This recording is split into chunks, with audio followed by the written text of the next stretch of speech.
Okay, there we go. We are live on YouTube. So welcome everyone. Thanks for joining us today.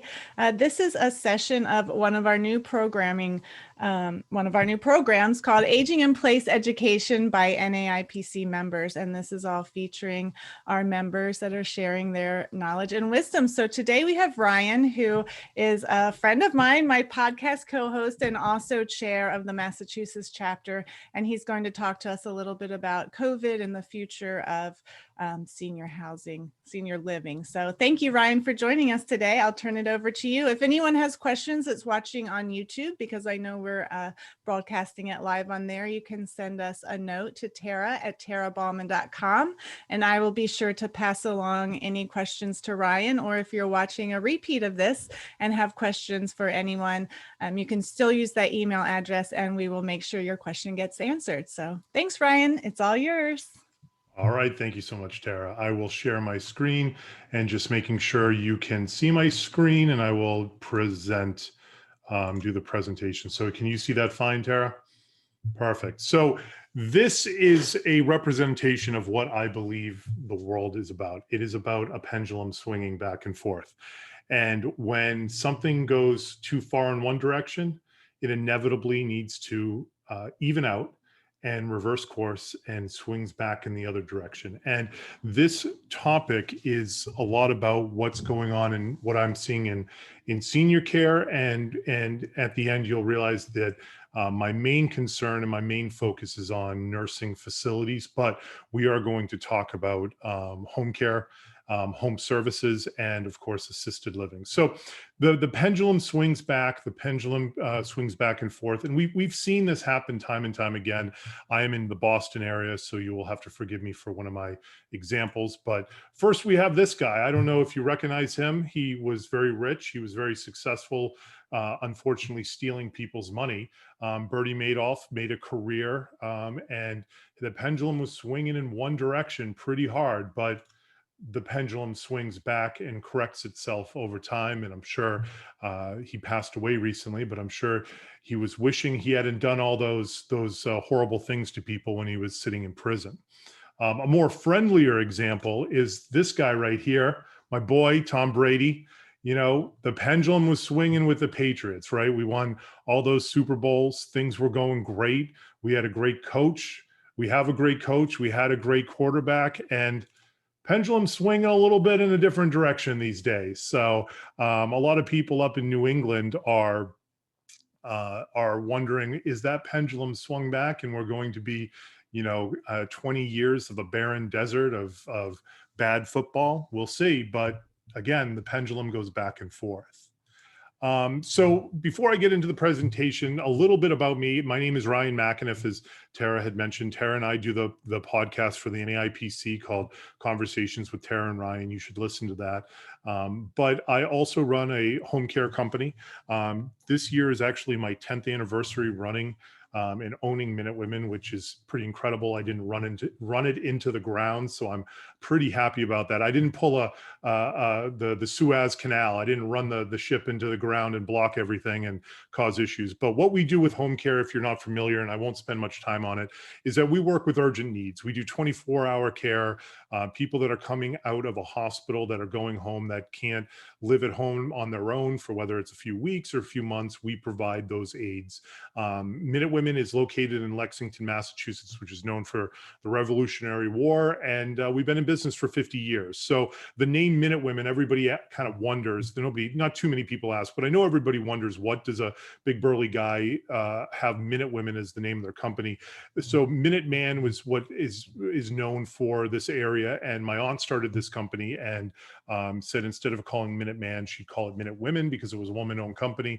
And I came along, and her big burly nephew bought the company from her 10 years ago. So I decided after 50 years in business, I had to keep the name. So that's a little bit about my background. But what kind of what I talk about and let people know about is what we do at the end of the day is we provide dignity to people.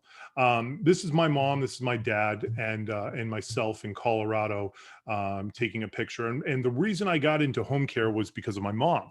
My mom passed away actually 10 years ago this upcoming August.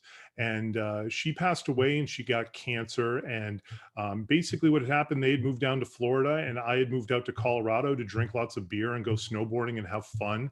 And you got the call, and you got a call that my mom had a seizure, and then you get the next call that she had the MRI and the cancer's everywhere. And so I quit my job. I moved to Florida to be by her side. We're a small family. I'm an only child, and I knew my dad needed support going through this, and certainly, if I was terminally ill, my parents would have dropped everything to be by my side. So I was certainly going to do that as well. And I was in a position where I was still young. I was in my 20s. I didn't have a wife and kids, and I was in a position to be able to do that. Not everybody is in that position. But one of the things I will always remember is that my mom had cancer, and it was more about where it was easier to say where it wasn't than where it was.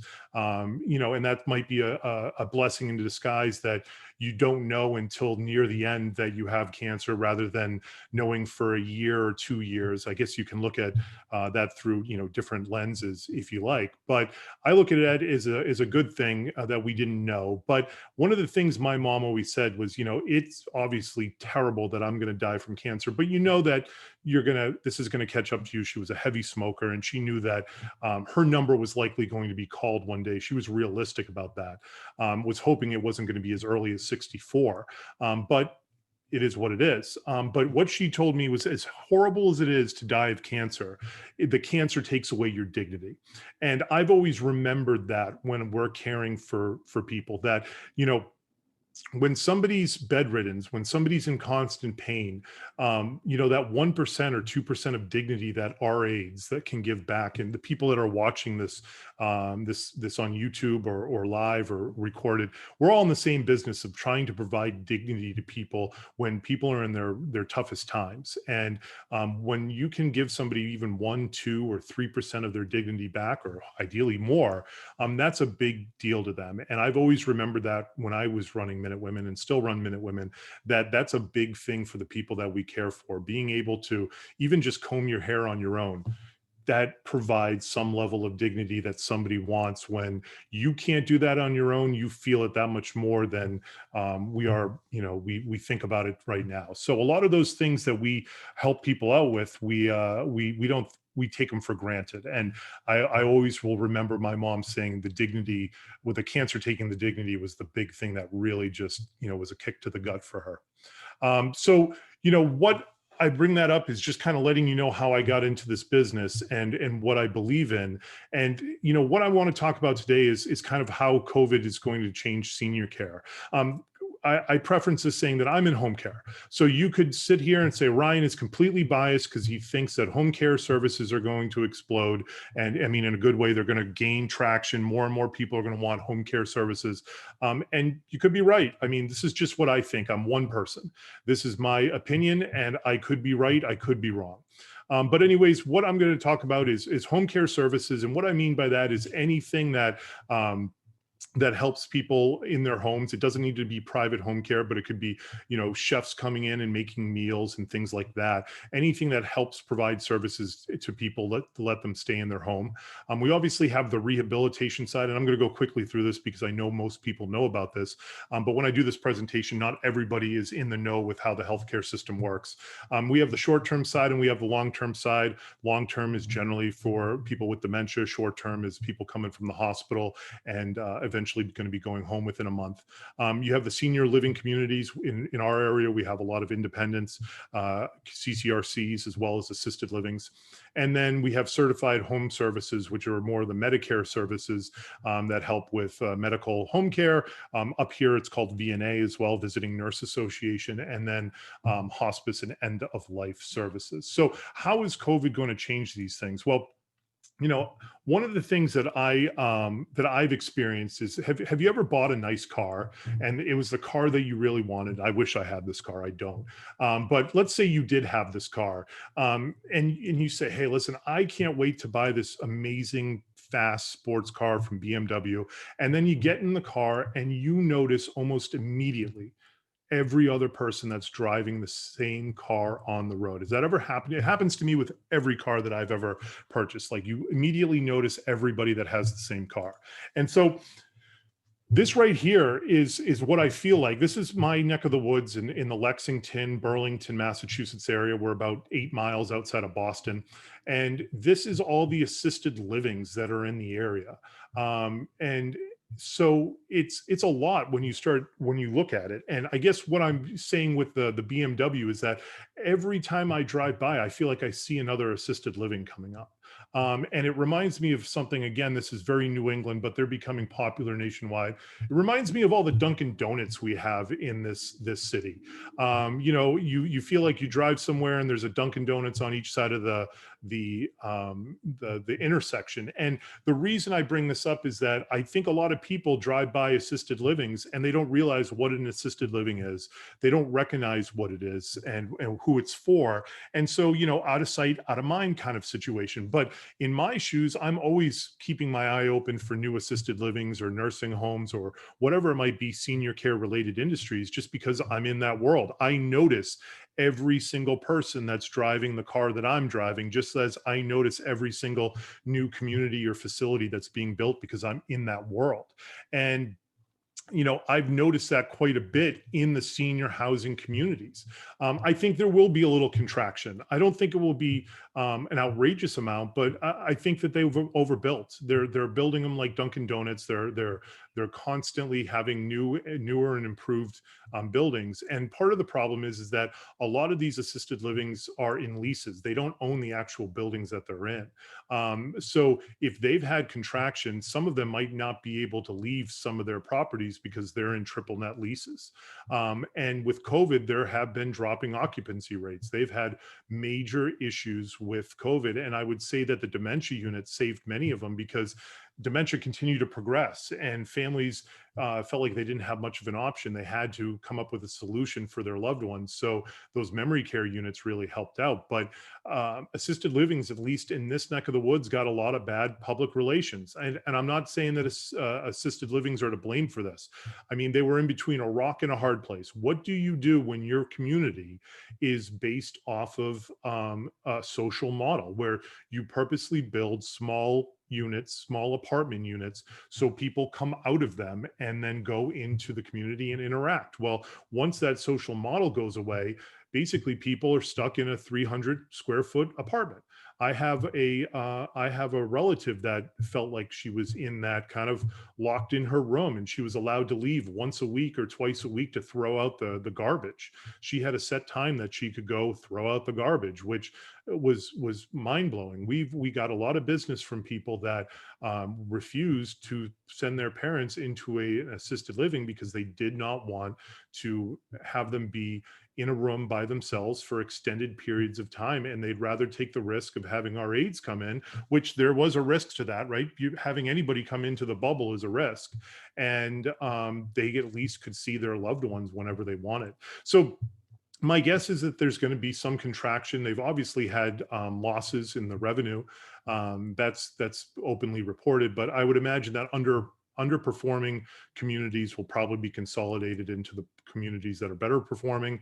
Maybe the older buildings will be the leases won't be renewed, and they'll again consolidate that into more updated buildings or newer buildings that are going to be more profitable for them. But I think there is going to be a little bit of senior housing community contraction, and a lot of this, depends on how long of a tail this cat has, how bad the hangover is from COVID.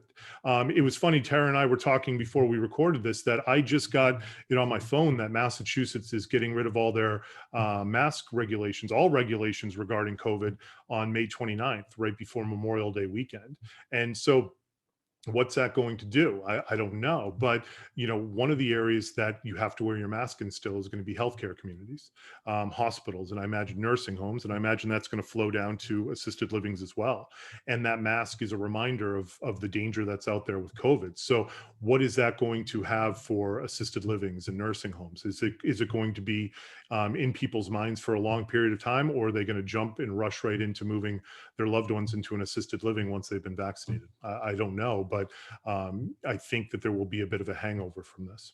As far as home care services and the certified, I kind of lump them together. I think home care services of any kind are going to continue to expand. They were already on the rise already, but they've gotten even more popular. We've been extraordinarily busy through COVID. All of the private agencies, anybody that's providing any services in the home for seniors that I have talked to has said that they've been busy over the last 16 months. They're expanding services into the home. I know now in Boston area, we have a very prominent company that's doing physician visits in the home. So they'll have the doctor come out and do the annual checkup for you.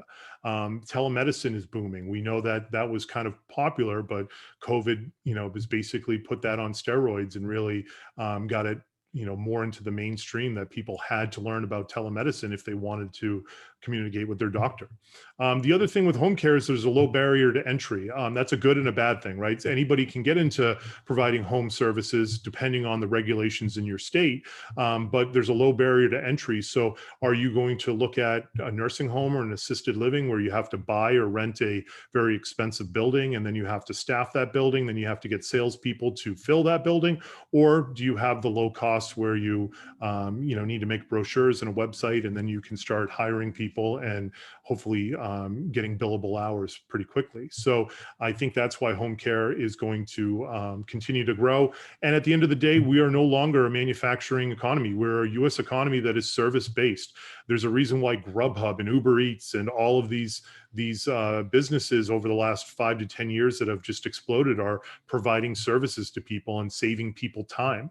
And at the end of the day, people want to age in their home. It's a well-known fact that people would rather be in their home. They want to pass away in their home rather than passing away in a nursing home. And so that's always going to be for the most part, not everybody, but for the most part, people are going to want to age in place, which is part of why we're part of the NAIPC, right? The National Aging in Place Council. So certainly I think that this is going to be something that continues to expand and continue to grow. And I think the proof's a little bit in the pudding. I mean, there's a couple things politically wise in here that I bring up that aren't meant to be political, but just to prove my point. And Biden's infrastructure plan earmarks $400 billion in home-based care for aging Americans. Now, a lot of that's going to be Meals on Wheels and for the lower income of seniors, but it's to me, proof is in the pudding that they are looking at making it more accessible to be in the home. Right now in Massachusetts, they're debating whether passing a law, whether they're going to offer a certain amount of money for home modifications, because they look at it as it's cheaper to do home modifications than somebody to break their hip or injure themselves, go to the hospital, go into a rehab, and then they become a frequent flyer because their baseline has changed and they're going to be a fall risk, and then they're going to be in there every other week. Well, wouldn't it be cheaper to just spend $2,000 to modify their home, and then you don't have to spend $20,000 every month or $40,000, $50,000 every month on them coming to a hospital and the nursing home? That's kind of the direction that I think we're going in. But the other thing that's going on is that, as many of you know, and I'll briefly go over it, is that the hospital was sending people to the skilled nursing facilities. Now they're sending people directly home, right? It used to be going to the skilled nursing facility, spending your 30 days there or so, using part or all of your benefit, and then you would go home with VNA services. Well, now the hospital's sending them right home, and the rehabilitation and the SNFs are going to be having problems with that. That is, I think I may have accidentally missed something, but anyways, the problem with these SNFs, I think I missed I had one for SNFs that was like this, but I guess it got kicked out somehow.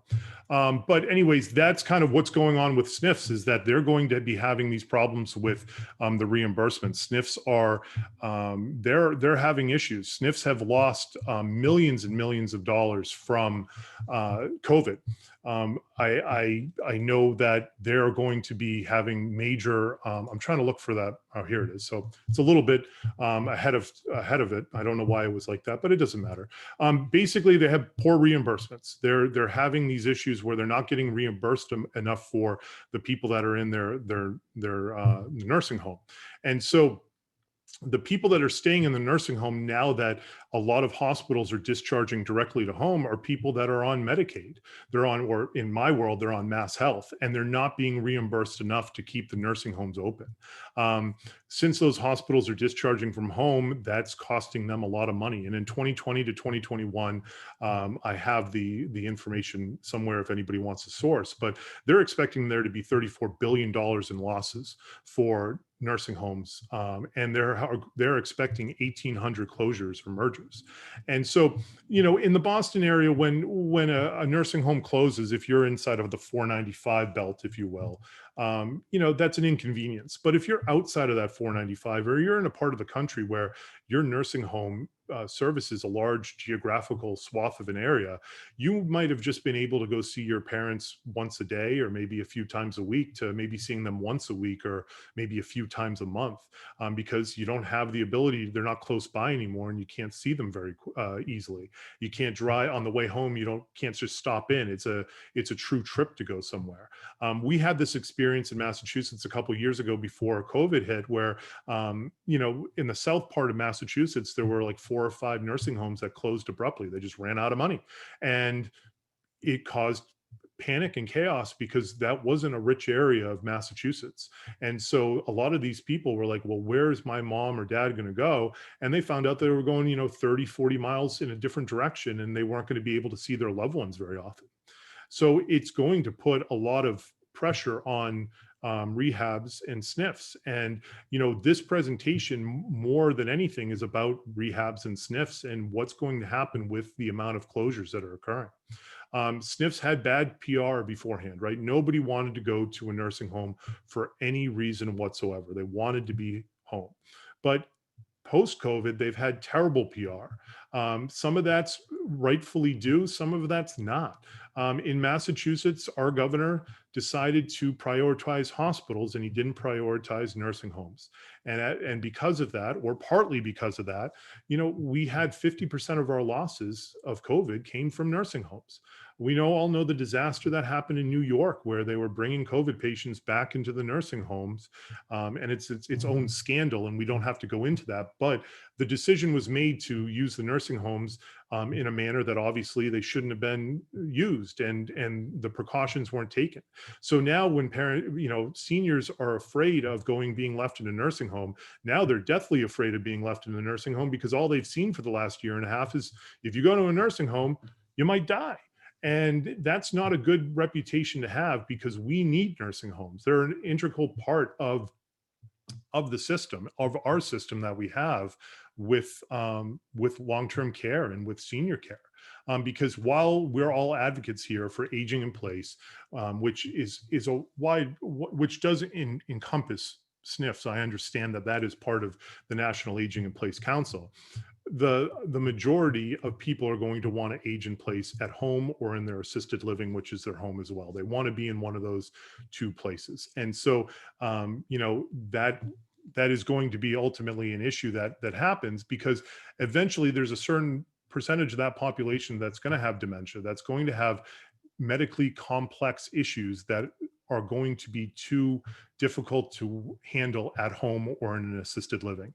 And then the question is going to be, well, where's the nursing home that we can put mom or dad into? And it might be pretty far away. And so, You know, one of the things that I feel like I'm seeing right now is I'm kind of seeing this movie already. I say that sometimes. I feel like Lady Gaga is the new Madonna, right? Like we always have we literally watch the same movies over and over again because they just remake the ones that were popular in the 60s. Same with Lady Gaga, or they made A Star Is Born, which was a really good movie. But I feel like I've seen this movie before. We've heard about what happens when you close down psychiatric hospitals that lead to these mental health crises. And so we shut down all these psych wards and these mental hospitals. And you know, what do we have with that? I mean, this is what we're seeing in major cities. And don't get me wrong, there are certainly people that are down on their luck and find themselves in this situation. But predominantly, a lot of these people have mental health issues or drug habits or both. And you know, we've abandoned them by closing down a lot of those hospitals where they could have gotten help. And so the concern that I have is that if we continue to close down nursing homes, we're going to have our own issue with this. And again, this isn't anti-police. This isn't political at all. But you know, we're looking at, you know, 1,800 closures and mergers due to COVID. And so one of the things that popped up in my newsfeed a couple of weeks ago was this. And I don't know if you heard about it, but it was Colorado officers violently arrest a 73-year-old with dementia, and I believe they broke her arm. And they thought she was just they just thought that she was a thief. I don't think they realized that she had dementia. And this isn't to be anti-police, it's not, but it's if they've already got a lot on their plate and they're already dealing with a lot of really bad people or good people that are having a really bad day. And now we're going to throw in that mix people with dementia because we're closing down nursing homes, and where are those people going to go? And I'm worried that that's going to be a repeat of what we've seen with the psych wards in the hospitals. And again, that kind of brings us back to this moment. You know, the pendulum swinging, and are we swinging in the wrong direction, and what happens when it swings back? And you know, that's my big concern with nursing homes and with people with dementia, is that we're going to regret allowing a lot of these nursing homes to close because there are a lot of people that are counting on them. So that is my presentation. I appreciate you listening to me. I will stop my screen share and I can take any questions that you like.